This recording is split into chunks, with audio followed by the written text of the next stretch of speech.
सीधा नीचे से जाएगा क्या? हाँ, ऐसे इधर से ये शॉर्टकट है, पता है? हाँ? इधर से अंदर 40 मिनट रुकना पड़ेगा।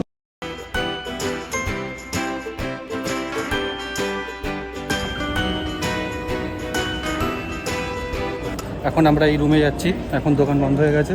क्या?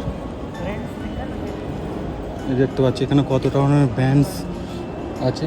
এখানে অ্যাডিডাস, এদিকে নিউ ব্যালেন্স, মানে অনেক ধরনের ব্র্যান্ডস সব রকমই আছে এখানে। এখন অলরেডি সব দোকানপত্র বন্ধ হয়ে গেছে। আমরা এখন দুজনে যাচ্ছি ব্যাগের দোকান। যে 12টার মতন বাজে। একটা রেস্টুরেন্ট দেখতে পাচ্ছ কত সুন্দর ডেকোরেশন করা আছে। তো আমরা এখন এই পেছন দিয়ে যাচ্ছি, এটা হচ্ছে কাউন্টার মতো, আর আমরা এখন পেছন দিয়ে যাচ্ছি মলে। আজকে আমরা নতুন জায়গা দিয়ে যাচ্ছি, ঠিক আছে, নাহলে আমরা অন্য দিক দিয়ে যাই। এই পেছন দিক দিয়ে যাওয়ার সময় অনেকটাই লং রাস্তা, তো অনেকগুলোই দরজা খুলতে খুলতে যেতে হচ্ছে। তো এইভাবেই আমরা পেছন দিক দিয়ে গিয়ে সামনে একদম মেন রোডের কাছে উঠবো।